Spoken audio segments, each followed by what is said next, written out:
Olá a você que está me assistindo. Meu nome é Calbi Blanc, mais conhecido como Professor Blanc.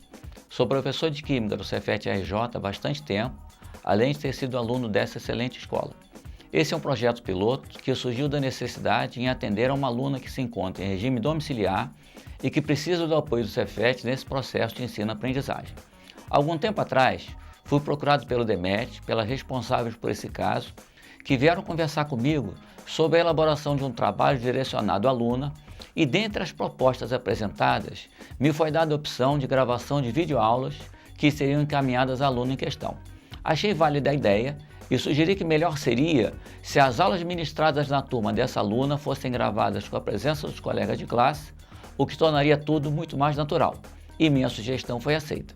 E assim começou o processo, que resultou nesse trabalho extremamente agradável e que espero possa ser útil a você que vai assistir. Por opção minha, não foi feito nenhum tipo de ensaio e nem fui acompanhado por nenhum diretor de gravação. Tudo correu como se alunos estivessem em sala junto com seus colegas de turma.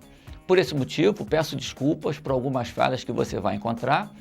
O que fiz, em alguns casos mais graves, principalmente nos conceitos, foi acrescentar alguns avisos e legendas com a correção necessária. Antes de dizer o conteúdo da primeira aula, quero agradecer a todos os envolvidos na realização desse projeto, começando pelas colegas do DEMET, Raquel e Zenaide, que me apresentaram a proposta e cuidaram de toda a parte burocrática para levar a ideia adiante. Agradeço também a todos da TV Cefet, começando pelo meu amigo Edgar, que não só me ajudou e apoiou, como também me incentivou a levar adiante, num futuro próximo, um projeto mais abrangente para ser disponibilizado de forma maior. Agradeço ao Bruno, à Adriane, ao Henrique, à Lidiele e ao Carlos Eduardo por participarem diretamente das gravações na turma e foram obrigados a assistir aulas de Química, que talvez não gostem tanto assim. E quero agradecer de forma especial a Ariane, que além de também estar no processo de gravação na turma, teve a maior paciência do mundo com os ajustes que se fizeram necessários para a finalização do material. Confesso que sem ela não teríamos esse maravilhoso resultado em tão pouco tempo. E como não poderia deixar de ser, meu agradecimento mais do que especial a todos os alunos da turma 3BTU 2018, que sem dúvida nenhuma vão deixar a marca indelével na minha carreira de meio século de magistério. Amo vocês de paixão, Deus abençoe a todos vocês. Muito obrigado. Vamos ao conteúdo da primeira aula. Nessa aula vamos falar sobre equilíbrio iônico, K e Kb, ionização e dissociação iônica, grau de ionização e dissociação alfa, força dos eletrólitos, força dos ácidos e das bases, processo prático, lei da diluição de Ostwald e exercício sobre alfa e força dos ácidos. Vamos à aula 1. Bom, vamos lá. Pessoal, na aula passada, a gente começou a conversar sobre equilíbrio iônico. Lembra disso? E vocês vão me ajudar. Qual é a diferença do equilíbrio químico para o equilíbrio iônico? Quando é que nós temos equilíbrio iônico? Quem me ajuda? Breno, fala aí, Breno. Oi. Quando é que tem equilíbrio iônico, Breno? Quando tem a presença de íons, não é isso? Aí quando tem equilíbrio iônico, como é que chama a constante de equilíbrio? KI. Vamos voltar ao que a gente já falou? Olha só. Substância XY em equilíbrio com seus íons. Dá o quê? X mais Y menos, não é isso? Mariana, como é que a gente monta a expressão da constante de equilíbrio? Muito bem. Não falei que a turma é boa? Então, ó, constante de equilíbrio iônico, KI, vai ser igual concentração X mais, que multiplica a concentração Y menos sobre concentração XY. Tá certo? Agora, esses íons, eles podem vir de vários tipos de substância. E dependendo da substância que origina os íons, a constante muda de nome, não muda? Quando o equilíbrio iônico vem de um ácido, como chama a constante? E o que significa K? Muito bem, então temos aqui o HCl em equilíbrio com seus íons, que dá H mais Cl menos, daí nós temos que K igual concentração de H+, que multiplica Cl- sobre concentração de É isso? Tudo bem? Heitor, e se os íons vieram de uma base, como chama? KB. O que significa KB? Você chama Heitor? Não. Oh, gostou agora? Agora ele esnobou basicidade ou alcalinidade. Tô brincando, você sabe disso, né? Então lá vai, ó. NaOH. Até parece que ela não me conhece. Dá o quê? Na mais OH-. Daqui sai o quê? KB igual concentração de Na+, vezes OH-, sobre o quê? Sobre NaOH. Tá bom? NaOH. Aí, nós falamos de uma experiência da lâmpada. Lembra que vocês viram no primeiro ano? Vou fazer o desenho de novo aqui, ó. Para quem não lembra, a gente tem um recipiente, não é isso? A gente tem aqui uma lâmpada, 2 fios aqui, um fio está na lâmpada, não é isso? E o outro vai direto lá na tomada. O que precisa ter aqui dentro para a lâmpada acender? 2 coisas ao mesmo tempo. Que coisas são essas? Íons. O que mais? Líquido. Repare que em nenhum momento eu falei a palavra água. Muita gente fala assim, tem que ter água. Não necessariamente. Você tem que ter íons num líquido. E é claro, evidente, que se quem conduz a eletricidade são os íons, quanto maior a quantidade de íons, conduz melhor. Faz sentido? E aí nós começamos a fazer o teste. Se eu coloco aqui dentro água pura, responde para mim, água pura, a lâmpada acende? Não. Mas água não é um líquido? É. E por que com água pura a lâmpada não acende? E por que a água não tem íons? Boa pergunta. Olha no caderno, a cola está no caderno. Por que a água não tem íons? Muito bem, porque a água é de ligação covalente. Aí, ó. Não são os pares de elétrons? Aí o que nós colocamos depois? O HCl puro. A lâmpada acendeu com o HCl puro? Também não. Por quê? Por quê? Ih, vai passar vergonha, hein? Pessoal, qual é o tipo de ligação que existe entre hidrogênio e cloro? Não é covalente outra vez, pessoal? Aliás, deixa eu mexer lá no baúzinho do primeiro ano. Vamos mexer no primeiro ano? Como que não? Sim, sem primeiro ano não tem segundo, não tem terceiro. Quando é que ocorre ligação iônica? Quais são os tipos de elementos que se ligam para... Ah, salvou a pátria. Ligação iônica tem que ter metal, metal e a metal, não é isso? E no HCl tem algum metal ali por acaso? Não, então a ligação é covalente. Então ele também puro não acendeu. Aí depois nós colocamos hidróxido de sódio, que é o tal do NaOH, cujo sódio veio da coluna 1, metal alcalino, o oxigênio é ametal. Estou dando a cola, né? Então aqui tem metal, mas é metal, não tem? Então qual é o tipo de ligação? Porém, o hidroxódio puro ele é um sólido. Pergunto, hidroxissódio puro no estado sólido, acende a lâmpada? Não. Porque ele tem íons, mas não tem líquido. Aí vem a pergunta, o que eu posso fazer? Não responde antes de eu terminar a pergunta, não. Usa apressadinho. O que eu posso fazer com o hidroxódio puro, sem colocar nada junto dele, para fazer a lâmpada acender? Fala. Hein? Porque é uma condição, porque os íons só se movimentam nos líquidos. Eles não têm que se movimentar ali dentro para conduzir a corrente elétrica, ele só consegue se movimentar no líquido. Tá bom? Então vou voltar à pergunta. O que eu posso fazer com o hidroxódio puro, sem colocar nada junto dele para a lâmpada acender? Hein? Não. Vamos, ajuda aí. É iônico, mas é sólido. Não é isso, eu estou perguntando o que eu posso fazer com hidróxido de sódio puro, que é sólido iônico, para a lâmpada acender. Meu jovem, eu quero que ele continue sem nada, ele sozinho. Ah, salvou a pátria. Já ouviram falar um negócio chamado ponto de fusão, pessoal? Já ouviu falar nisso, não? O que é ponto de fusão? Não lembra? O que é ponto de fusão?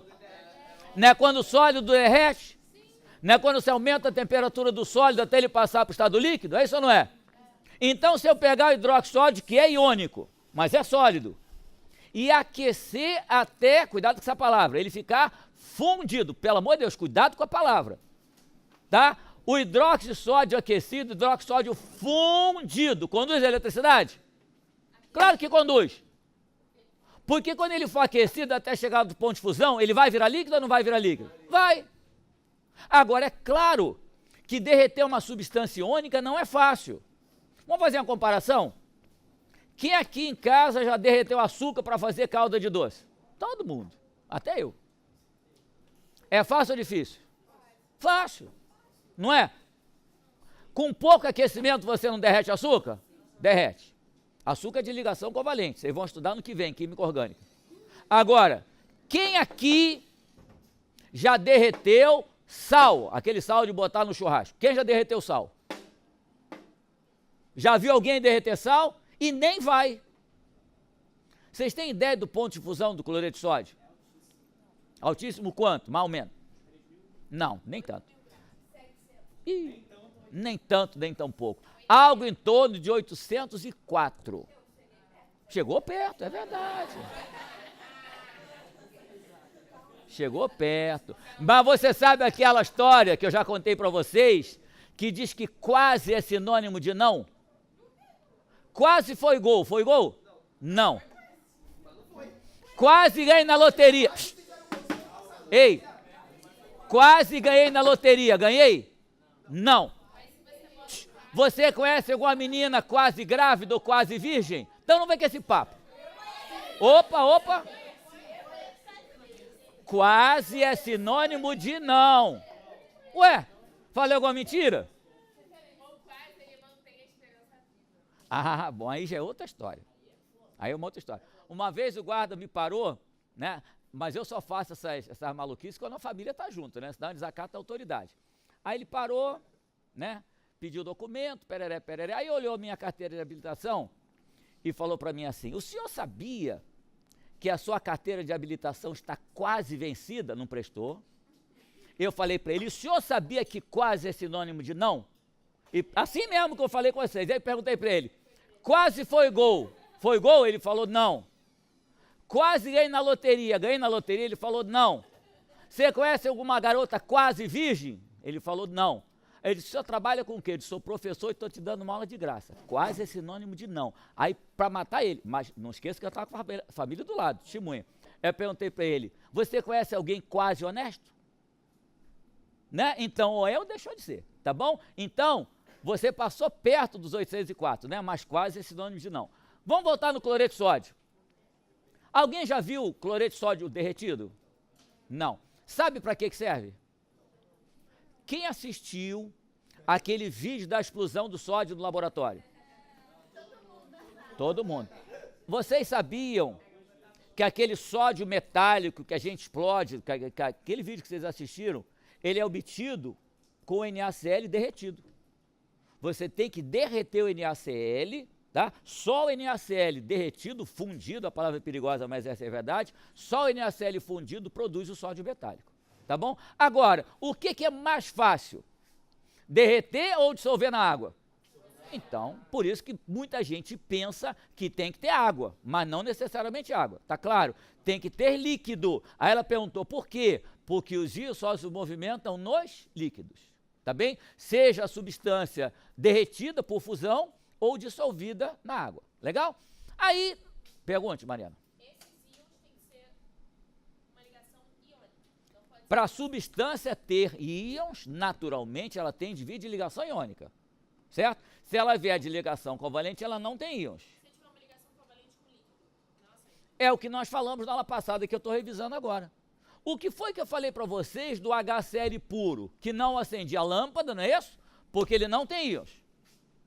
O que eu falei da água pura? Não acendia a lâmpada, porque também não tem íons. Aí o que foi que nós fizemos? Nós colocamos o HCl, que é de ligação covalente, em presença de água. Lembra que eu contei a história para vocês? Lembra disso? Não vou contar de novo, não. Mas lembra disso? O que aconteceu com o HCl quando encontrou com a água? A água não quebrou essa ligação covalente aqui, lembra disso? Quando a água quebrou essa ligação covalente, o elétron de hidrogênio não ficou preso no cloro? O que deu isso aqui? Não deu um tal de H+, em solução aquosa e o Cl- em solução aquosa? Falamos disso ou não falamos disso? Tá? Como é o nome disso aqui? Quem lembra o nome disso? Eu até ditei. Não é ionização? Está no caderno. E ainda perguntei mais. Ionização é um fenômeno químico ou um fenômeno físico? Por que é um fenômeno químico? Porque antes da água, o HCl tinha íons? Não. Por que ele não tinha íons? Porque a ligação era covalente, não é isso? Não foi graças à presença da água que essa ligação covalente foi rompida e deu como consequência cátion e ânion? Então essa ionização é um fenômeno químico. A definição está no caderno, não está? Essa ligação passou a ser iônica depois da... Não passou a ser iônica. A ligação deixou de existir. Isso aqui não é um par de elétrons? Não tem um elétron do hidrogênio aqui com o elétron do cloro? Não é assim isso? Quando a ligação é rompida, ocorre uma briga pelo elétron. Lembra aquela história do casamento que separou, que falou assim, vai embora, mas não leva nada? Não contei a história para vocês? Então, quando o casamento foi desfeito, que o hidrogênio foi embora porque se encantou com o oxigênio, a história eu já contei, né? O que o cloro falou para ele? Você vai embora, mas aqui de casa você não leva nada. Aliás, avisa aos navegantes. Pense 2 vezes antes de separar. Isso eu estou falando para os rapazes, né? Que separar é uma droga. Não vou falar a palavra porque ele está gravando, né? Mas separar é ruim. Você vai embora, mas não leva nada. Você não leva o carro, você não leva o apartamento, você não leva... Muito mal, você vai levar a sua roupa do corpo. E olhe lá. Ainda tem que dar pensão. Ainda tem que dar pensão, não tem mais essa. Então, quando esse casamento hidrogênio e cloro foi rompido pela presença do oxigênio, entra aí, Eliane, entra aí. Vai lá, vai lá. O que aconteceu? O elétron de hidrogênio aqui, ó, você que perguntou se a ligação virou iônica. O elétron de hidrogênio foi arrancado pelo cloro, ele ficou com o elétron do hidrogênio. Separação do casamento, ele não deixou levar. Então, quando o hidrogênio teve o elétron dele arrancado, ele passou a se comportar como cátion. Esse H+ é o comportamento dele quando o elétron dele ficou preso no cloro. E como o elétron dele ficou preso no cloro, o cloro passou a se comportar como ânion. Tá bem? Então, isso é o comportamento que eles tiveram com a quebra da ligação covalente provocada pela água. Certo? Bom, aí depois nós falamos do NaOH. Por que NaOH, que era iônico, não conduzia eletricidade? Porque ele era sólido, não foi? O que nós fizemos? Nós colocamos ele em presença da água. O que aconteceu quando ele encontrou água? Ele não foi dissolvido na água? E à medida que ele foi dissolvido na água, os íons não foram se espalhando pela água? Se os íons foram se espalhando pela água, nós passamos a ter íons na presença do líquido. Deu o quê? Deu Na+ em solução aquosa com OH- em solução aquosa. Como é o nome do processo? Dissociação iônica, que é um fenômeno físico. Por que a dissociação iônica é fenômeno físico? Porque no NaOH já tinha íons. Então não apareceu nada de novo, não é isso? Apenas eles estavam no estado sólido. Quando você colocou água, você não permitiu que ele se espalhasse pelo líquido? E eu me lembro que eu dei um exemplo para vocês, que eu falei assim, olha, quem prestar atenção nesse exemplo, e vou repetir, hein? Não vai nunca mais confundir ionização e dissociação. Qual foi o exemplo? A nossa sala de aula é o recipiente da experiência. Lembra que eu falei isso? A sala é o recipiente. Os íons são as mesas e cadeiras onde vocês estão sentados. São os íons. Líquido quando as mesas e cadeiras estão arrumadinhas assim na sala. Tudo bem, pessoal? Vou repetir. A sala é o recipiente, os íons são mesas e cadeiras, líquido quando elas estão arrumadinhas. Pergunto, no HCl antes da água, então presta atenção, no HCl antes da água tinha íons? Responde? Não. Então, se no HCl antes da água não tinha íons, tinha alguma cadeira dentro da sala? Não. No NaOH sólido antes da água tinha íons? Tinha. Então já tinha cadeira na sala, não tinha? Mas elas estavam como? Não era uma pilha toda empilhada assim? Estava um bolo de cadeira ou não estava? Então, qual é a diferença? No HCl a sala estava vazia, não tinha íons, não tinha cadeira. E no OH já tinha cadeira, não tinha? Só estava tudo um bolo aqui no meio da sala. Quando o HCl encontrou a água, quando a água entrou por aquela porta, o que ela trouxe junto dela, no caso do HCl? Ela já não trouxe as cadeiras e deixou tudo arrumadinho aqui dentro? Ou seja, não passou a ter uma coisa que não existia antes, por isso a ionização foi um fenômeno químico. No caso do NaOH, quando a água entrou, as cadeiras já não estavam aqui dentro? Estava ou não estava? O que a água fez com as cadeiras que estavam aqui dentro? Não só arrumou a sala? Então não era uma coisa que já existia? Por isso é fenômeno físico. Pergunte.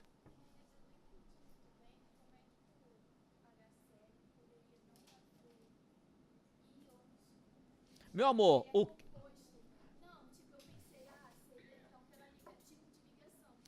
você só tem íons, isso, você só tem íons se for ligação iônica.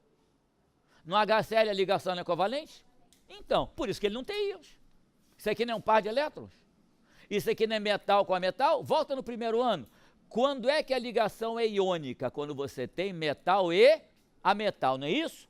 O metal perde elétrons, vira cátion. Lembra do primeiro ano? Segundo de você, né? E o metal ganha elétrons, vira ânion. Isso é ligação iônica. E quando que a ligação é covalente? Na formação de pares de elétrons, pessoal. Lembra? Ninguém perde, ninguém compartilhado, não é? Então, no HCl, os elétrons eram compartilhados. Não tinha íons, tá bom? Por isso que o fenômeno é químico, porque não tinha, quando a água chegou, passou a ter. Por isso que eu falei, a sala estava vazia, não estava? Não tinha nenhuma cadeira aqui dentro. No caso do HCl. No caso do NaOH, já não era ligação iônica? Então, se era ligação iônica, já não tinha cadeira dentro da sala? Só estava tudo junto, não foi? Tudo bem, pessoal? Aí voltamos na história da lâmpada, olha para cá. Essas duas canetinhas representam quem? O HCl antes da água. Então, quando eu fizer assim, é antes da água, tá certo ou não? Essa aqui é água, não é? O que a água vai fazer aqui? Não vai fazer isso aqui? Vai ou não vai? Quando a água entrar aqui, esse aqui não vira H+, esse aqui não vira Cl-, a lâmpada vai acender ou não vai? Então, olhando para a minha mão, mesmo número da aula anterior, eu tenho muitos HCl assim, muitos. A lâmpada está o quê? Apagada. Dezenas, centenas, milhares, milhões, lembra da outra palavra não? Exatamente isso. Milhões, bilhões e porrilhões. Assim, a lâmpada está o quê? Apagada. Deixa para copiar depois. É para prestar atenção. Não, você tem que olhar porque eu estou mostrando, senão você não vai entender. Então, adianta ter muito HCl assim? Não. A lâmpada não continua apagada? O que precisa para a lâmpada acender? Que apareça a tal da dona água. O que a água vai fazer? Não vai entrar aqui, não vai fazer isso? Não vai quebrar a tal da ligação iônica? Quando a água quebrar a ligação iônica, não vira H+, Cl-, a lâmpada acende ou não acende? Agora, para a lâmpada acender forte, tem que ter muito HCl assim ou tem que ter muito HCl assim? Não é separado? Não adianta ter muito junto, a lâmpada está apagada. Para a lâmpada acender cada vez mais forte, eu tenho que ter muito separado, correto? Quem é que faz essa quebra, essa alteração disso nisso? Quem provoca? É a água. Eu pergunto, se é a água que vai transformar os HCl assim em H+, Cl- assim, a quantidade de água é importante? Claro que é importante. Se você não botar água nenhuma, quanto é que você tem de íons? Nada, a lâmpada está apagada ou não está? A água começou a chegar, a água começou a chegar. Quando a água começou a chegar, aqueles porrilhões não começaram a ser quebrados assim?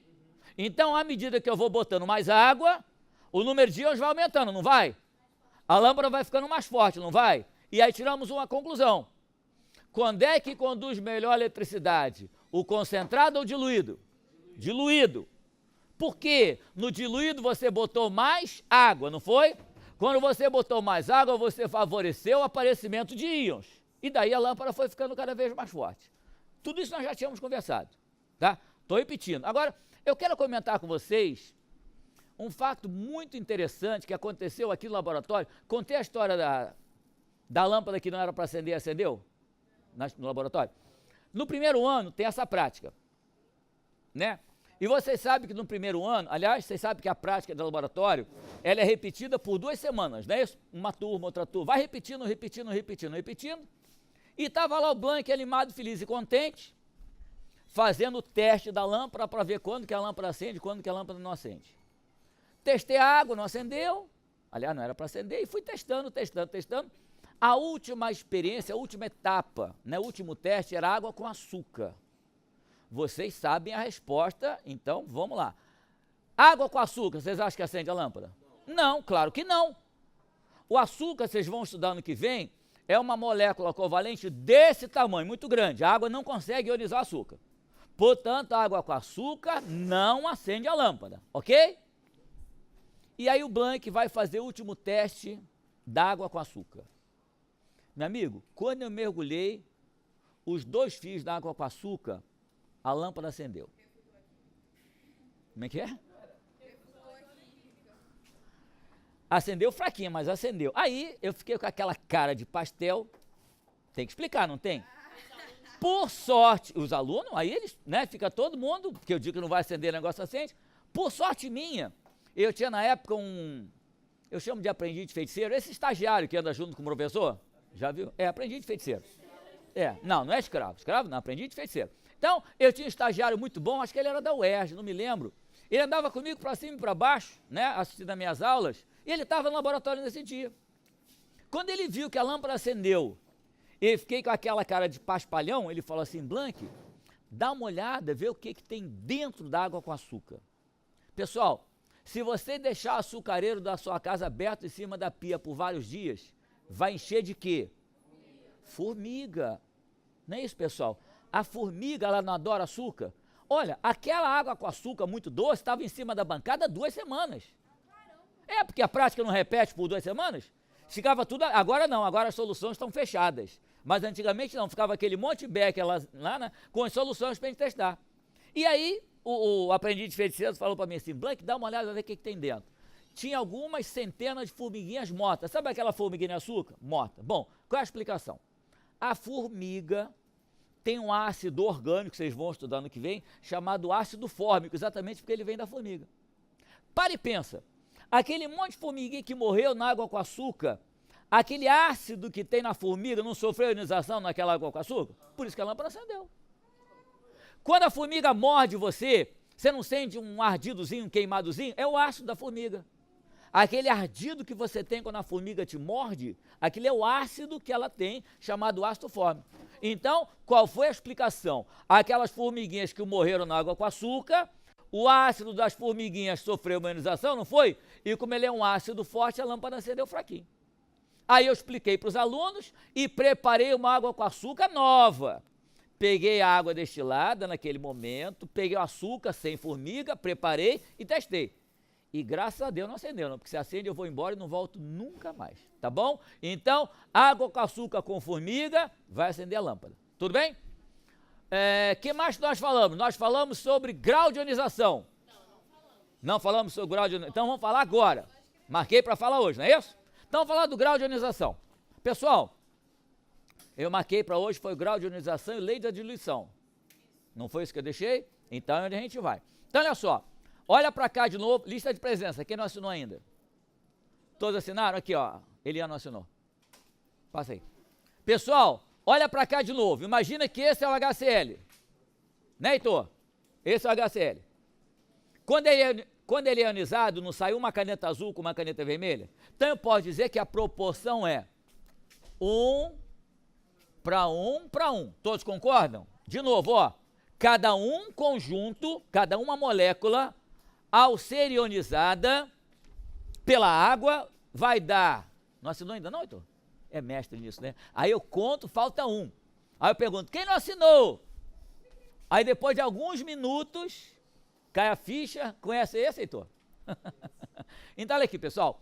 Quando o HCl, esse, é ionizado, não sai uma vermelha como azul? Então imagine que eu joguei aqui dentro, ó. Imagine que eu joguei aqui dentro 100 conjuntos, 100 moléculas de HCl. Tá bom? 100 conjuntinhos desses. E fui botando água. Fui botando água, foi acontecendo a tal da ionização. Olha, meus amigos, se cada molécula sai um vermelho com azul, sai um cátion e um ânion, se eu coloquei 100 moléculas, e as 100 moléculas forem ionizadas, quantas vermelhas e quantas azuis? 100 de cada, tá certo ou não? Cada uma molécula, não sai uma vermelha com uma azul? Se eu ionizar 10 moléculas, 10 vermelhas com 10 azuis, correto? Pois bem, eu botei 100 e fui medir. Depois de um momento, quando eu medir, sabe o que eu tenho aqui dentro? Eu tenho aqui dentro, ó, 92 H+, 92 canetas vermelhas, 92 Cl-, ou seja, 92 canetas azuis e 8 continuam agarradinhas. Vou repetir, eu tinha 100 conjuntos, não é isso? E coloquei água para provocar a tal da ionização. Fui medir, eu tenho 92 desses, eu tenho 92 desses e 8 continuam juntos. Pergunto, dos 100 que eu coloquei, todos 100 foram ionizados? Não. Qual foi o número ionizado? Qual é o número que representa 92 em 100? Isso passa a chamar a partir de agora grau de ionização ou dissociação, que vai ser representado pela letra alfa, onde alfa é igual, pode anotar, número de moléculas ionizadas pelo número inicial de moléculas. Faz sentido, pessoal? Eu coloquei 100 moléculas e apenas 92 foram ionizadas. Nesse nosso exemplo, eu digo que alfa é igual a 92%. Tudo bem? Diga, pode. Vocês acham que 92% é um bom resultado? Claro que é. Né? Se você tirar a média 92% em todas as matérias, o seu histórico escolar vai ser uma maravilha, não vai? Eu já perguntei semana passada, vou perguntar de novo. Pessoal, esse valor de alfa depende da quantidade de água? Não, você não botar água nenhuma. Oh. Calma, meu amor. Vou perguntar de novo. Esse valor de alfa depende da quantidade de água, sim ou não? Claro. Calma, meu... Ou 7 meses? Apressado. Se eu vou... calma. Peraí, caramba. Como é o nome da menina que está do outro lado da tela? A Milena não ouviu a história semana passada. Ajuda aí. Não é? Então, o valor de alfa depende da água? Depende. Não é verdade? À medida que você vai botando água, vai aumentando o valor de alfa? Vai. Por que então que não chegou nos 100%? Será que faltou água? A primeira coisa que passa pela cabeça da gente é que faltou água? Mas não faltou água. Você pode botar mais água, pode botar mais água, pode botar mais água, parou ali. Por quê? Agora responde. Tem um limite que depende de quê? Depende da própria substância. Qual foi a comparação que eu fiz outro dia? A aula que eu estou dando aqui não é igual para todo mundo? Não está todo mundo ouvindo a mesma história, tomando as mesmas notas? Não é? Então eu estou ensinando igual para todo mundo. Aí você vai estudar para a prova, não vai? Responde para mim. quanto mais você prestar atenção e quanto mais você estudar para a prova, deve melhorar a sua nota? Não. É razoável o que eu estou dizendo, não é? É razoável, não é? Agora, eu posso garantir que por mais que você preste atenção e que por mais que você estude, todo mundo vai tirar nota máxima? Não. Todo mundo vai tirar a mesma nota? Não. Por quê? Porque a capacidade de aprender, pessoal, não é uma característica de cada aluno. Alguns alunos se identificam mais com a química, com a física, não é isso? Outros gostam mais de história, geografia. As pessoas não são diferentes? Da mesma maneira que as pessoas são diferentes, as substâncias também são. Então, em alguns casos, você nem põe tanta água e você já tem um alfa bastante elevado. Faz sentido o que eu estou falando? Em outros casos, por mais que você bote água, não vai. Vinagre. Vinagre é o ácido acético. Pessoal, sabe quanto é o alfa do vinagre? 5%. Sabe aquele aluno que presta atenção, estuda e só tira nota baixa? É o vinagre, 5%. Quando você faz esse teste com vinagre no laboratório, pessoal, a lâmpada fica tão fraquinha, mas tão fraquinha, que quase você não enxerga. Então, repetindo e resumindo, a quantidade de água influencia no valor de alfa? Sim. Se você não colocar água nenhuma, quanto vale alfa? 0. Faz sentido? À medida que você aumenta a quantidade de água, deve aumentar a alfa? Deve. Mas alguém pode garantir que vai chegar a 100%? Não, porque depende da substância. Pode falar. Não. Muito boa a sua pergunta. Não. 99 alguma coisa, né? Mas 100% não. Na teoria até pode dizer que sim, mas na prática não, ok? E aí, esse tal de alfa, pode apagar aqui, pessoal? Esse tal de alfa vai medir a força do ácido, a força do eletrólito. Acho que eu coloquei para você, não coloquei? Uma tabelinha do primeiro ano? Não? Então vamos colocar agora. Anotou a fórmulazinha do alfa? Isso aqui já foi da semana passada, meu anjo. Mas depois você pega com o colega, tá? Isso. Foi bom você colocar isso, Mariana, eu vou botar aqui, ó. O alfa, ele é dado em porcentagem, tá? Muito boa a sua observação. Então, olha só. Força do eletrólito. Pessoal, eletrólito é toda substância que conduz eletricidade, tá? Lembrando mais uma vez que a palavra força para nós é diferente da palavra força para o leigo. Lembra que eu comentei isso? Quando você fala para o leigo que era um ácido forte, o que ele pensa? Que está muito concentrado, não é isso? Que queima até o pensamento. E para nós, o que é o ácido forte? É quando o alfa é muito alto, não é? E para aumentar o alfa não tem que botar água? Então, nosso forte é o diluído, não é?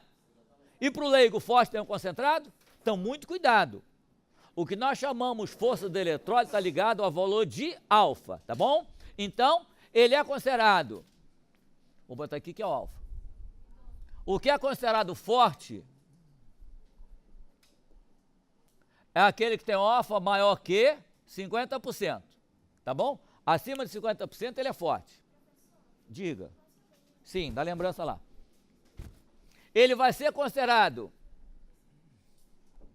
um eletrólito médio ou moderado quando ele tiver o alfa entre 5 e 50. Tá bom? Ele vai ser classificado como eletrólito fraco quando ele tem o alfa menor que 5%. Aí alguém vai perguntar assim, Blank, se for exatamente 5, não é 5, o cara é 5,1, 4,9, né? Bom senso outra vez. Tudo bem? Então, a classificação do eletrólito quanto à força, lembrando que a força é acender a lâmpada, tá bom? Acima de 50% ele é classificado como forte, entre 5 e 50 ele é médio e abaixo de 5 ele é fraco. Você deve ter visto isso no primeiro ano. Viu ou não viu? Viu, você não lembra, fala assim, Blank, eu vi, mas não me lembro. Aí tá bom, né? Você não lembra, mas você viu. Bom,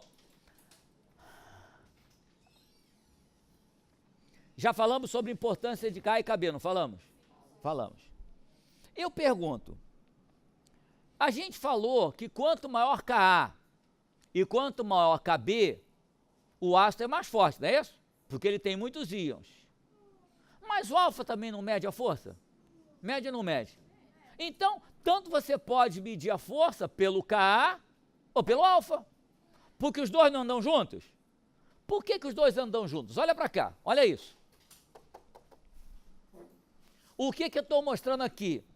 Não HCl separado em íons.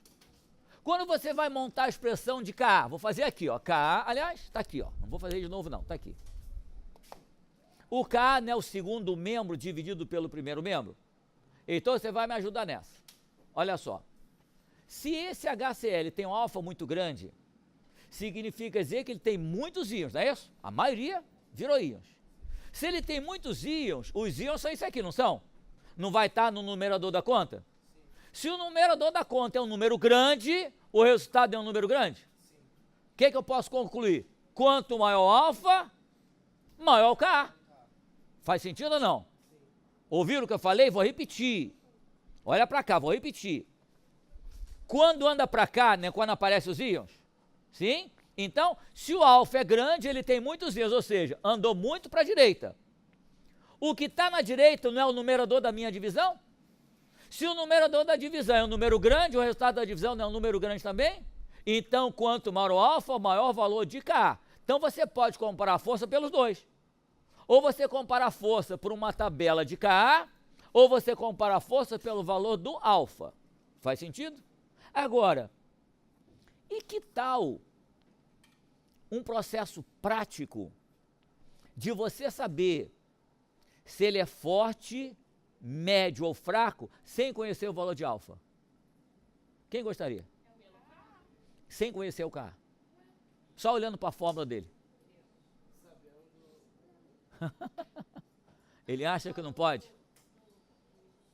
Eu vou voltar no primeiro ano outra vez, tá bom? Talvez vocês não lembrem, mas vocês viram uma regrinha prática para isso. Posso apagar aqui? Eu vou mostrar para vocês uma regra prática que nós vamos descobrir a força do eletrólito, tanto ácido como base, apenas olhando a fórmula. Aqui, ó. Força dos ácidos e das bases. Isso aqui, pessoal, é matéria do primeiro ano, tá? Quem já esqueceu, depois vale a pena anotar. Se quiser tirar foto depois, para a gente ganhar tempo, é melhor. É tipo uma tabela. É uma tabela maceteada. Primeiro, existem dois tipos de ácido. Oxiácido e hidrácido. Já ouviu falar disso ou não? Quem lembra a diferença dos hidrácidos para os oxiácidos? Quem lembra? Muito bem. Os hidrácidos não têm oxigênio, os oxiácidos têm. Viu isso no primeiro ano ou não viu? No caso dos hidrácidos, para você saber se ele é forte, médio ou fraco, você vai na tabela periódica, na coluna 7A. São os halogênios. Quem sabe quais são os halogênios? Ih! Não, olha como é fácil, olha como é fácil. Eu sei que muita gente não vai gostar, mas... Não estraga uma brincadeira, ó. Fluminense, clube brasileiro invicto atualmente. Olha como é fácil. Já sei que você vai falar que é Flamengo. Tá bem. Bom, pessoal, desses halogênios que estão aqui, eu vou tirar o último por dois motivos. Primeiro, porque ele é um elemento radioativo, não interessa para nós, e por ser um elemento artificial. E eu me lembro uma vez, quando eu falei que eu tirava o astato, né? O nome dele é astato ou astatínio. Quando eu falei que ia tirar, porque ele era radioativo e artificial, o garoto falou: ah, professor, agora que eu descobri por que o símbolo dele é AT? Eu falei, por que, meu filho? O senhor não disse que ele é artificial?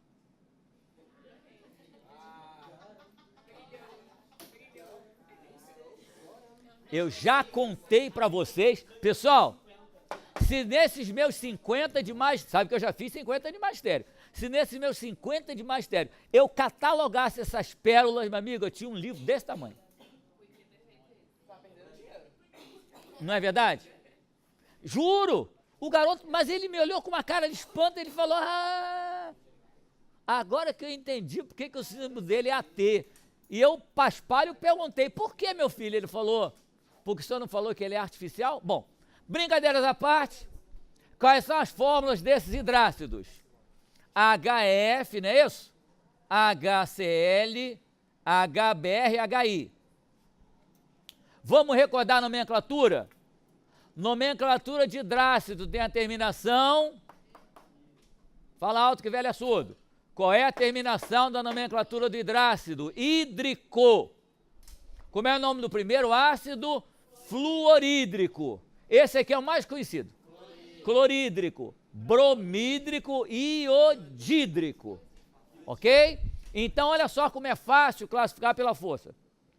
De todos os hidrácidos da química inteira, o HF é o único médio ou moderado. É o único. Não me pergunte o valor do alfa. Eu sei que é entre 5 e 50. Ele é médio. De todos os hidrácidos da química, cloro, bromo e iodo são os únicos fortes. Não tem mais nenhum forte. E aí vem a boa notícia. Isso, muito bem, Elian. Tá vendo como é que você lembrou? Então aqui, ó. Os demais hidrácidos, qualquer outro hidrácido que apareça na sua vida, tá? São fracos. Vocês já tinham visto isso ou não? Já, claro que já viram. Não lembrava, mas já viram. Tá bom? Então, repetindo. O único médio é o HF. Os únicos fortes são cloro, bromo e iodo, o resto tudo é fraco. Agora, bota a cabecinha para pensar, e fala o seguinte. Desses três fortes, cloro, bromo e iodo, qual você acha que é o mais forte? Por quê? Eu acho que é o que tá lá em cima. Vou repetir a pergunta. Ó, vou te ajudar a pensar. O que está lá em cima, ele é o quê? O flúor, né? O médio. Os três de baixo dele são fortes, não são? Então, para e pensa. Se o de cima é o médio e os três de baixo são fortes, como é que diminui a força? Subindo. Não é verdade? Então, dos três, cloro, bromo e iodo, qual é o mais forte? Iodo. Gostou ou não? Então, veja, eu não sei quanto é alfa de ninguém, continuo sem saber. Mas percebe que mesmo sem saber alfa, você tem uma noção se ele é forte, médio ou fraco? Ok? Vamos ver agora, no caso dos oxiácidos. Oxiácidos são ácidos com oxigênio, não é isso? Diga.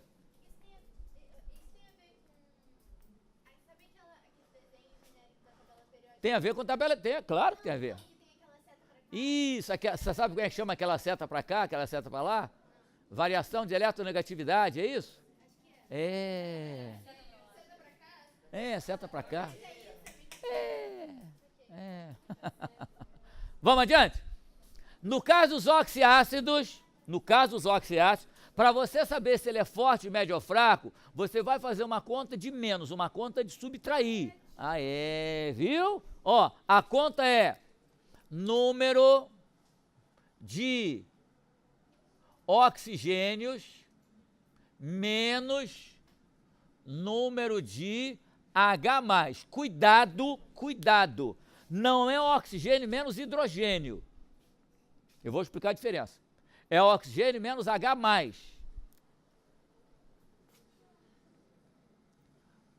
Ele é considerado forte quando essa diferença dá maior ou igual a 2. Vou te dar dois exemplos. H2SO4. Quantos oxigênios você está vendo aqui? Não tem 4? Quantos H+ não tem 2? 4 menos 2, 2. Ele é um ácido forte. Tá ou não? Quanto maior essa diferença, mais forte ele é. Exemplo, outro aqui, ó. HClO4. Quanto dá a diferença agora? 3. Dá 3. Qual desses dois você acha que é o mais forte? O segundo. Entendeu ou não? Quanto maior essa diferença, mais forte ele é.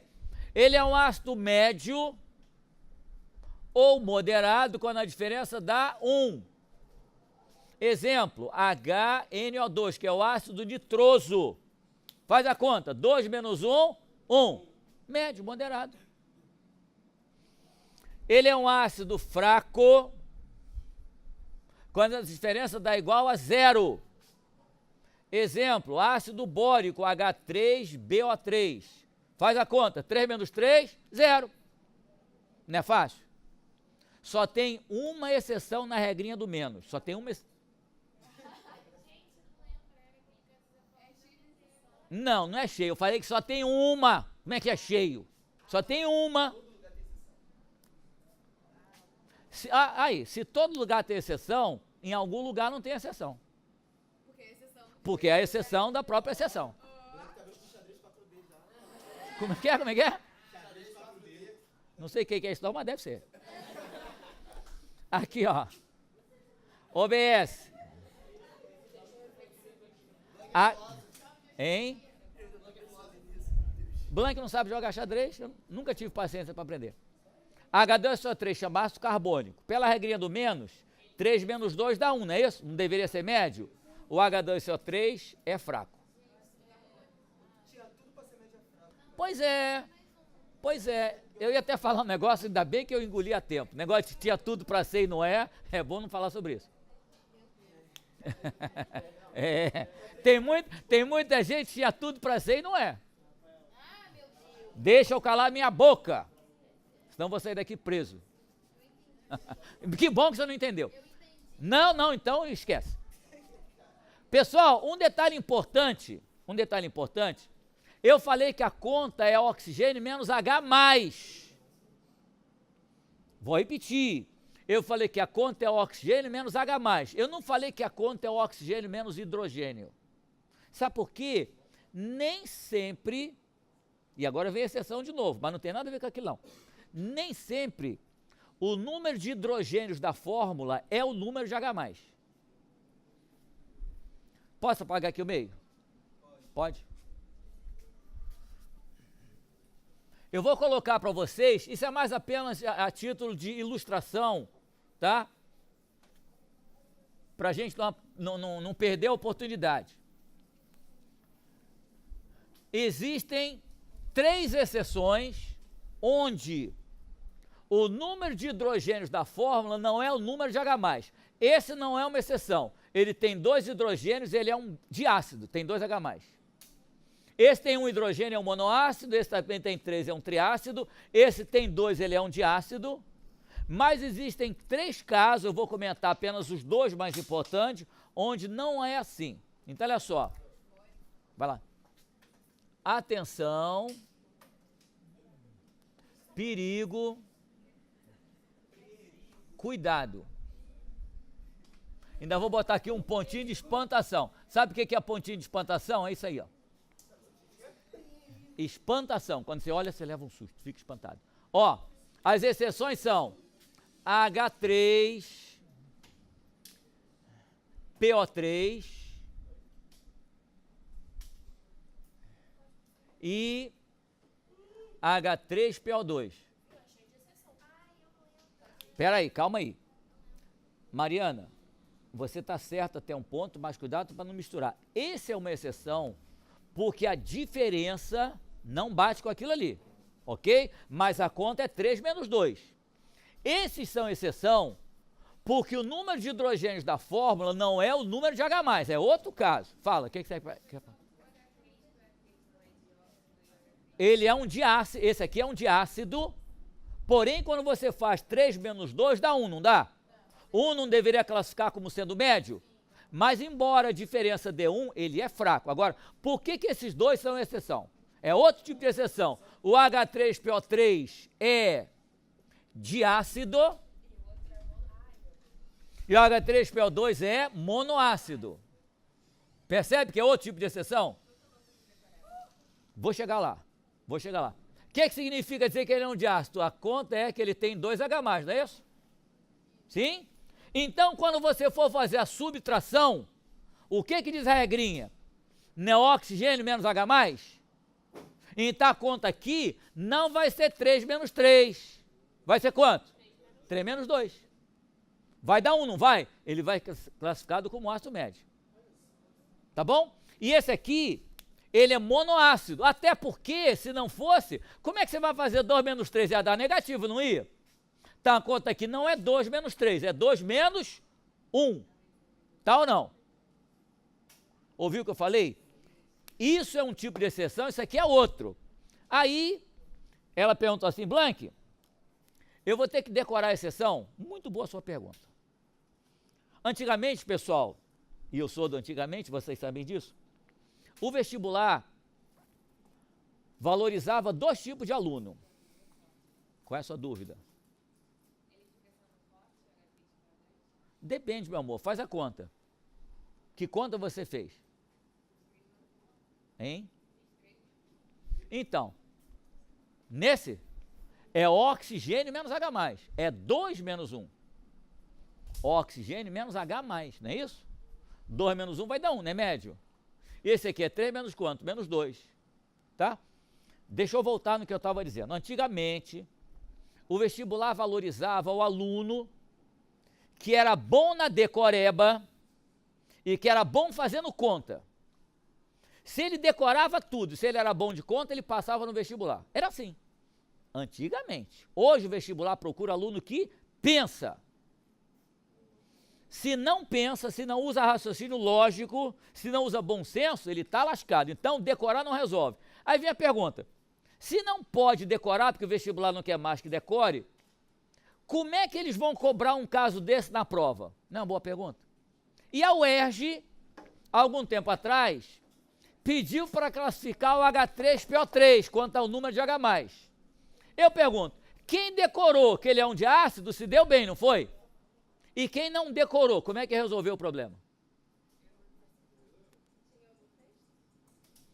E eu vou mostrar para vocês qual é a saída. Eu não vou explicar, eu vou colocar alguma coisa ali no quadro, vocês vão olhar e vocês vão tirar uma conclusão e eu vou mostrar como é que a UERJ cobrou. Se a UERJ tivesse cobrado como sendo uma simples decoreba, a questão teria sido anulada. Não tem mais esse papo de decorar. Se você está achando que decorar a fórmula você vai se dar bem, esquece, você vai se dar mal, tá? Eu vou colocar desse lado do quadro aqui, ó. Anotaram isso? Vocês têm isso do primeiro ano, não tem? Do ano passado? Não? Mas anotou? Tá? Então, olha só. Eu vou colocar desse lado aqui ácidos que não são as exceções e depois vou colocar o H3PO3. E você vai me dizer como é que você descobriu que ele é um diácido. Ó, HNO2. A forma estrutural dele é assim, ó.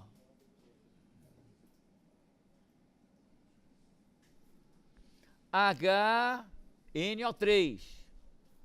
A forma estrutural dele é assim, ó.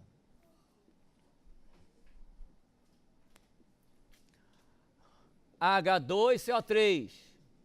A forma estrutural dele é assim, ó. H2SO4. A forma estrutural dele é assim, ó.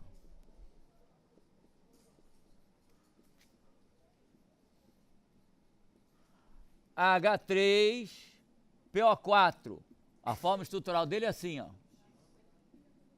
Isso aqui não é para copiar, não. Só quero que você mate a charada. Nenhum desses é exceção. Nenhum. Esse é monoácido. Esse é monoácido. Esse é diácido. Esse é diácido. Esse é triácido. Vou botar outro monoácido aqui, ó. HClO4.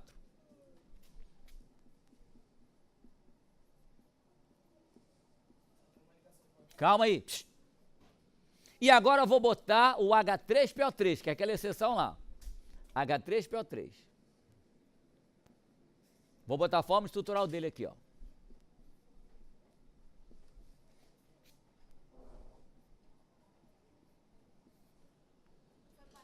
Só tem duas ligações covalentes Como é que você identifica o H+? É na fórmula, isso aqui chama molecular, não chama? Isso é molecular, isso aqui chama estrutural. Como é que você identifica o H+? É na fórmula molecular ou na fórmula estrutural? Como é que você sabe que é H+, olhando para a forma estrutural? Não. Eu tô te falando, eu não falei primeiro que o H3PO3 é de ácido, eu tô te dando a cola, não tô te dando a cola? Olha para a forma estrutural que eu fiz do H3PO3, que eu te falei que ele é um diácido. Olha para os outros todos que são regra, que não são exceção, e diz para mim, como é que você sabe, olhando para a forma estrutural, quantos H+ ele tem? Ah, muito bem. O H+ é aquele que na forma estrutural está ligado no oxigênio. Não só no oxigênio? Monoácido. Não só no oxigênio? Monoácido. Não tem 2 em oxigênio? Diácido. Não tem 2 no oxigênio? Diácido. Não tem 3 no oxigênio? Triácido. É ou não é? Monoácido. E esse? Diácido. Por quê? Dos 3 hidrogênios, apenas 2 estão ligados no oxigênio. Como foi que a UERJ cobrou isso e que ninguém pôde reclamar? A UERJ fala assim, o H3PO3, conhecido como ácido ortofosforoso, aí contou a vida dele toda, que ele era flamenguista, que ele estava muito zangado, que ele tinha votado no Bolsonaro, contou a vida toda do H3PO3, tá? Contou a vida dele, que ele passava fome, que ele saía de sala toda hora para beber água, chegava atrasado, né? Depois que ele contou toda... Depois que ele contou toda a vida do H3PO3, escuta aí, depois que ele contou toda a vida do H3PO3, ele botou assim, e apresenta a seguinte fórmula estrutural. Vou repetir, ele começou com essa fórmula, deu o nome, deu as características, contou a história da vida dele toda, não é isso? Que ele chorava muito quando era criança, que ele tinha medo do bicho-papão. Aí, depois que ele contou a história, ele terminou com essa. E possui a seguinte fórmula estrutural. E aí vinha a pergunta, como podemos classificá-lo quanto ao número de H+? Monoácido, diácido, triácido. O aluno que não sabia da história, olhou para qual fórmula? Não olhou para essa? E foi lá, marcou triácido. Se deu mal, não foi? O aluno que sabia que tinha que olhar nessa, marcou o quê? Diácido. Percebe que dessa maneira não é decorado? Ficou claro, pessoal? Então, o que é o tal do H+? É aquele que na forma estrutural está ligado no oxigênio. E por que ele ligado no oxigênio é H+? E quando está ligado no outro não é? É parecido com aquela história. Pessoal, o oxigênio não é o mais eletronegativo? É ou não é? Então, quando ele está agarrado no oxigênio, o oxigênio não puxa o elétron dele? Olha ele virando H+ aí. Esse aqui não está ligado no fósforo, a diferença de eletronegatividade não é grande, ele não vira H+. Não. Se você for montar a ionização do H3PO3, o que dá H3PO3 em água separado em íons? Não vai dar 3H+, vai? Vai dar o quê? 2H+, mais o quê? H, que mais? PO3, que mais? 2 menos. Tá ou não? Todos entendem isso? É, meu anjo, aqui. Aqui não tem 2 cargas positivas? Se aqui vale 2 mais, aqui vale 2 menos. Tá? Então, a ionização do H3PO3 não dá 3H+, pelo amor de Deus. Ele dá 2H+, e HPO3 2 menos. Ok? Pode. Alguma pergunta até aí? 1 minuto para quem quiser acabar de anotar o quadro. Eu vou respirar um pouco, você deve estar querendo parar esse trem aí para... Não? Dá um... Para o trem. Só parar um instante.